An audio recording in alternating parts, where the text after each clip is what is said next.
Ahí está arrancando. Ingeniero Juan Pablo Arbeláez, bienvenido a Biogestionar. El encuentro de esta tarde aquí en el vivero de San Francisco de Asís, en el sector del Poblado. Hablamos del Centro Ambiental, Cultural y Espiritual Asís.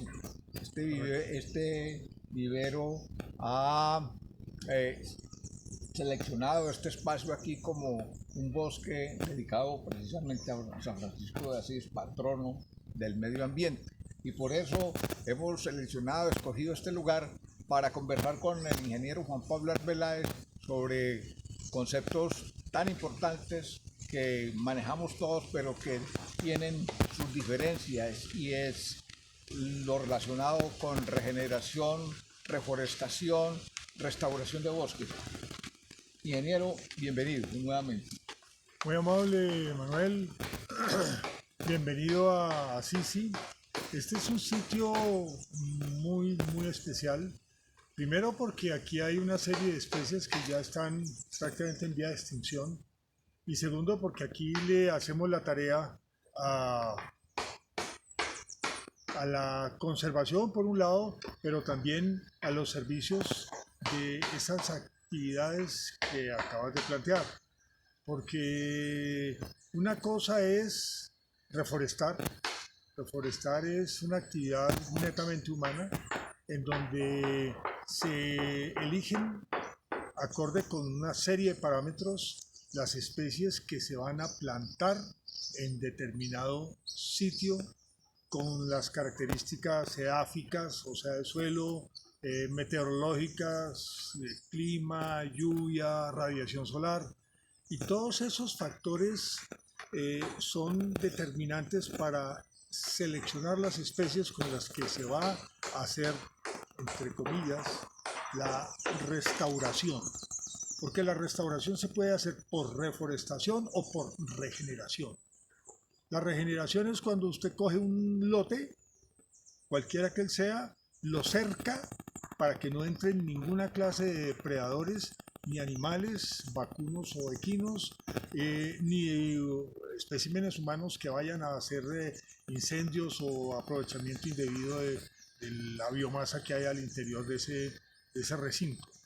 Eso, en esas condiciones, sería un proceso de restauración desde el punto de vista natural, en donde las semillas del banco del suelo comienzan a germinar y lo que se da ahí es una diversidad autóctona con las semillas específicas de ese lugar, más las que en algún momento puedan traer las aves que son parte del entorno muy importante. Los procesos de reforestación también al final generan el proceso de restauración, pero como decíamos antes, en la reforestación hay una selección humana de las especies que se desean o se piensan importantes sembrar para algún fin. No sé si sea forestal o si sea alimenticio o medicinal.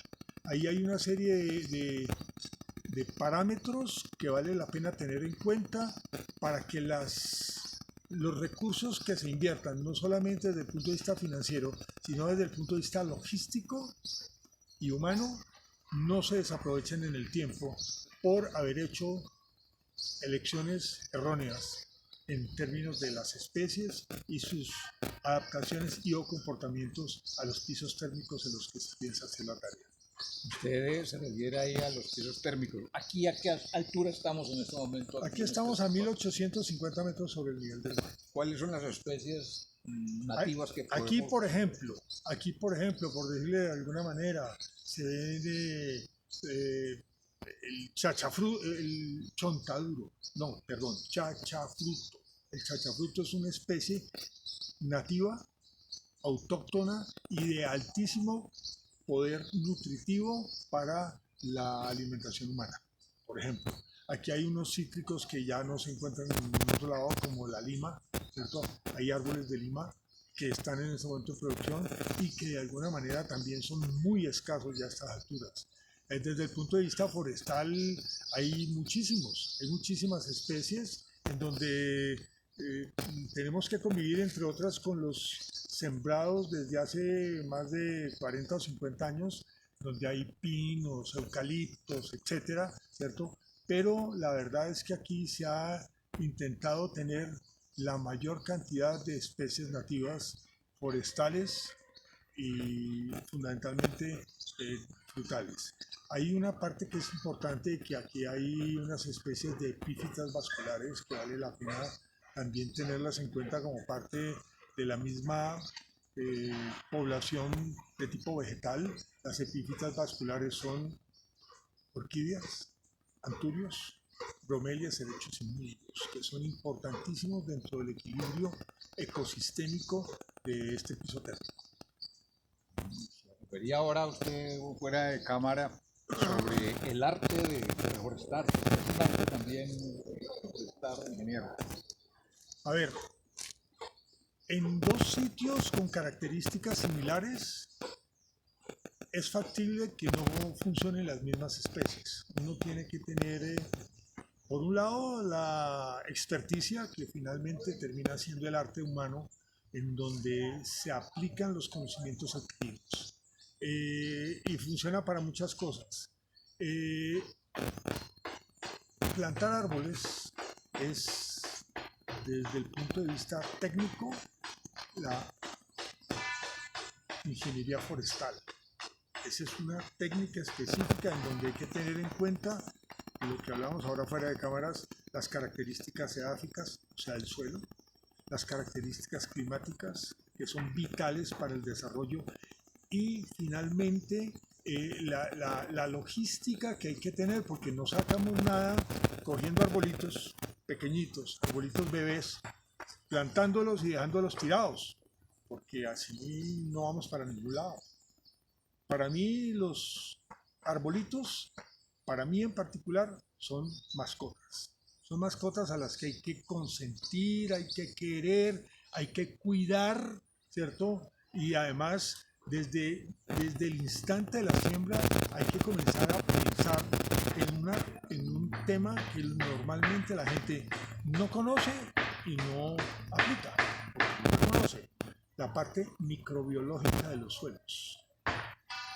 Es la herramienta más importante que uno pueda tener en los procesos de reforestación. Si usted siembra un arbolito solamente con el pan de tierra y lo pone en el sitio, es factible que haya más probabilidades de que no prospere o que se muera, de lo contrario, de que el árbol crezca y termina siendo un árbol maduro, adulto y una especie valiosa. Si en el momento de la siembra usted llega y, por ejemplo, pone una asociación de micorrizas, usted le está poniendo un morral biológico al arbolito para que en el tiempo sea capaz de no solamente desarrollarse más rápidamente, de nutrirse en forma adecuada, sino de prosperar en comunidad. Los sistemas radiculares,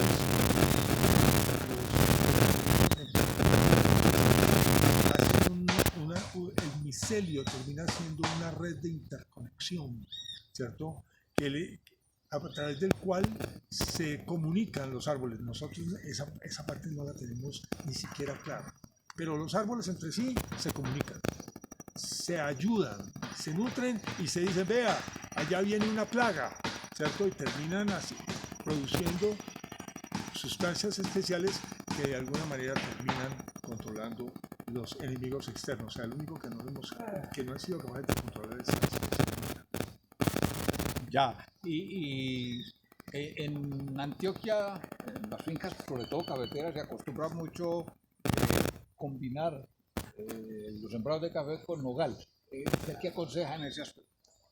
A ver, Nogal cafetero. sí, el nogal cafetero es una de las muchas especies y vale la pena tenerlo como una especie maderable, ¿cierto? También cumple una función importante desde el punto de vista ecosistémico. Lo que queda claro es que si usted va a sembrar café y necesita cosechar café en buenas condiciones, la cantidad de árboles por hectárea tienen que estar limitados, ¿cierto? Usted no puede sembrar 10.000 árboles de nogal en una hectárea y aspirar a que los árboles de café le produzcan.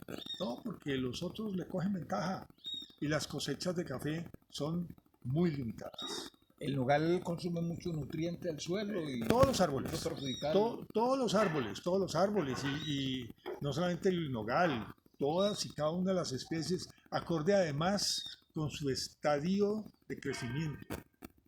Los árboles ya adultos, el sistema radicular es muy profundo y la extracción de nutrientes se hace de las capas más profundas. Mientras que los árboles nuevos, si usted pone a competir árboles de la misma especie, y vuelvo y le digo, es factible que los resultados a los que usted aspira en términos de producción por cosecha no sean los que de alguna manera estaba esperando. Ahora, estamos invitando aquí en Biogestionar a ustedes, a los que nos ven a través de este canal y en las redes sociales para que se unan a esta propuesta con el me gusta, suscribiéndose al canal y a nuestros espacios en redes sociales para que entre todos hagamos biogestión. Biogestión que, como hemos hablado en otros espacios, la biogestión tiene que ver con la gestión de la vida. Y la gestión de la vida no solamente de las personas, sino de las organizaciones. Las organizaciones empresariales, por ejemplo, una finca es una empresa. Y esa organización es fundada, o allí están los trabajadores, los dueños de la finca, que son organismos vivos. Todos los humanos somos organismos vivos. Y entonces la empresa, que es la finca, viene a ser un gran organismo también vivo, y que debemos estar, como se dice, dándole la importancia. Y por eso viene aquí un tema muy importante, y es la comunidad. Cómo generar comunidades en las fincas. Por ejemplo, aquí Assisi es una comunidad, porque aquí habitan personas, viven conviven personas que vienen de diferentes partes, y aquí tienen como una especie de hogar. Una cosa es la casa, otra cosa es el hogar. El hogar es la convivencia en un espacio. Sí. ¿Cómo podemos llevar este ejemplo de Assisi a otros sectores, ingeniero? Me parece que es valiosísimo el ejemplo que estás en este momento expresando. Sí, Assisi, además de que somos una comunidad, pues somos por lo menos 15 adultos mayores, ¿cierto? En donde de alguna manera estamos convencidos de la necesidad de aportar en muchas direcciones. Aquí estamos haciendo no solamente procesos de conservación de lo que hablábamos ahora, por ejemplo, de chachafrut, de la lima y de muchísimas especies que son aparentemente menores, pero no menos importantes, ¿cierto? En donde es fundamental el lograr el equilibrio, porque nosotros, para podernos mantener vivos, tenemos y necesitamos alimentarnos. La gestión, lo que estabas hablando de la biogestión, la gestión, por ejemplo, de los residuos generados al interior de nuestra alimentación, debemos aprender a gestionarlos en una forma adecuada a través de compostaje, a través de lombricultura, etc. Ya llegó Eduardo. ¿Cómo está, hombre, Manuel Ocadi, modelo? El anfitrión, sabía. pero venga, que es muy importante. Ya está para finalizar aquí este espacio, porque estamos hablando de regeneración, reforestación, restauración de bosques con el ingeniero, y caímos al finalizar al tema de la biogestión. Y como en Assisi hay una biogestión, porque se trata de una comunidad integrada por personas que vienen de diferentes lugares, pero que como organismos vivos crean un gran organismo que se llama Assisi, el Centro Ambiental Vivero Assisi. Es importante, y ya que Eduardo llegó, pienso que vale la pena que se asuma, en particular desde la perspectiva de Eduardo, el término regeneración. Regeneración en particular de suelos, que es una de las tareas que aquí tiene mayor trascendencia. Cuéntanos ¿Cuál es tu versión del proceso de Regeneración. de suelos en particular? Pues yo creo que la palabra regeneración más la aplico yo en un concepto de la naturaleza. La naturaleza tiene una capacidad regenerativa que es hermosísima. Y lo estamos viendo aquí en el bosque. Siempre lo hemos visto y la naturaleza tiene la capacidad regenerativa. Y uno dice, pero también tiene la degenerativa. Pues si la quiere llamar así, no, simplemente es un proceso en donde nace, crece, se multiplica y uno dice que muere. No, es que la naturaleza nunca muere. Siempre tiene la capacidad regenerativa de volver a, de siempre hay vida, ¿cierto? Entonces yo el término regenerativo, pues digo, si uno observa la naturaleza y la siente, dice, no, es que nunca hay muerte. Ahí es un proceso de transformación. Cíclica, Cíclica, es un ciclo de la... permanente. Ahí venía un término que decía de la tumba a la cuna, pues que La cuna, Que uno está aprendiendo de la cuna hasta la tumba. El aprendizaje es y permanente. el ciclo sigue, ¿cierto? Ah, Entonces, esa pues para mí es fundamental desde el vista de la naturaleza. Desde la acción humana, ahí sí, la acción humana sí tiene un concepto de degeneración la tenaz, que cree que manipula la naturaleza y que puede degenerarla y que no, que la naturaleza no le pasa nada. Sí le pasa. Los ciclos de la naturaleza, si se manipulan y se cree que se controla la naturaleza, la naturaleza la cobra. en La este cobra. momento el cambio climático es una consecuencia específica de la acción humana que está más allá de los límites.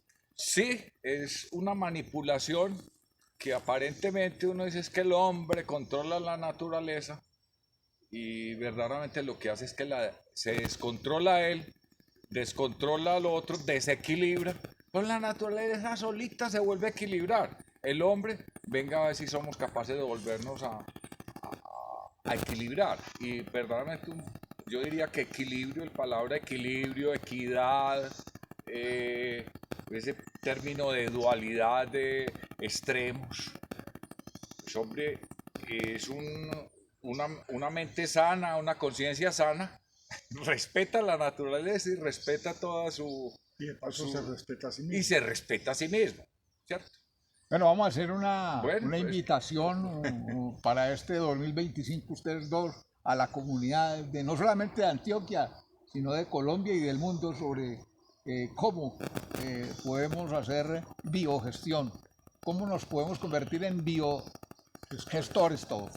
A ver, yo les decía, ahora hace un rato de pronto esbozamos el tema, pero aquí estamos haciendo cosas muy interesantes. Eh, por ejemplo, los residuos que están saliendo del desayuno. Hablemos solamente de una pequeña parte. El cuncho o la borra del café, el pozo del café, tiene muchos nombres. Si nosotros entendemos que ese residuo que queda después de hacer el café para el desayuno es un insumo muy valioso. Primero porque para que se pueda llegar al grano hay que hacer todo el proceso de la caficultura en donde son fertilizaciones de muchas índoles, químicas, etcétera, ¿cierto? Al final se hace el proceso de la cosecha del café, se tuesta, se muele y nosotros al final para hacer el tinto le echamos agua casi hirviendo. Entonces ese es un insumo muy valioso. El otro es, por ejemplo, la cáscara de los huevos. La gente bota la cáscara de los huevos. Venga, que nosotros aquí podemos hacer una cosa muy interesante. Mezclamos el puncho o la borra del café con la cáscara de los huevos y le hacemos un tratamiento de tipo biológico. Entonces, por esa técnica de descomposición ácido-láctica al que sometemos ese par de materiales, vamos a sacar y vamos a liberar los nutrientes que están en cada uno de ellos. Entonces, estamos convirtiendo los residuos en un insumo valioso para la fertilización. Eso es uno de los muchos procesos de biogestión que estamos haciendo. Sí, hablando de regeneración y de biogestión, verdaderamente me vuelvo otra vez a trabajar con la naturaleza. Y conectarnos con la sabiduría de la naturaleza, con la sanidad de la naturaleza. Y pues a mí el se recicle, repare, restaure, es trabajar. El lema que hemos utilizado tanto, devolverle a la tierra lo que es de la tierra, y allá iremos a parar, pues volvemos a hacer el ciclo. Y aceptar esos ciclos y verdaderamente disfrutar los ciclos y no tratar de manipular y así, porque ahí es donde el desequilibrio es el que hace un daño. Un desequilibrio es el que hace el daño. La misma naturaleza equilibra. Entonces trabajemos con la naturaleza para equilibrarnos como seres pensantes, como integrantes como ser uno con la naturaleza y respetarla. Y yo creo que el reciclaje es fundamental. Es que la sociedad de consumo verdaderamente es la locura más tenaz que un consumo desenfrenado sin otra que la ilusión de que vivimos felices. Es una ilusión. Verdaderamente la felicidad está en tener control sobre nosotros mismos, control de las emociones, de la energía, compartirla con la naturaleza, con los animales, con los otros seres humanos, con el cosmos. Y estar en equilibrio es sentirse una parte de todo. De alguna manera entonces la invitación a que seamos lo más racionales y lo más armónicos con nuestro entorno, nuestra mente. A compartir sanamente. Agradecemos a nuestros invitados aquí a este especial de Biogestionar y a toda la audiencia. Invitamos a que venga aquí.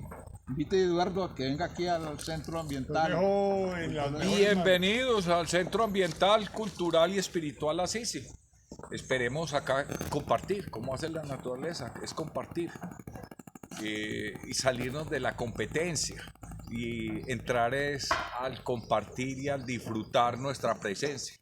Por algo estamos acá y ver que el mundo de la causalidad es el mundo de nuestro, y la casualidad no es una casualidad, es una causalidad la que estamos viviendo, disfrutarla. Muchísimas gracias y por acá los esperamos. Gracias, Eduardo.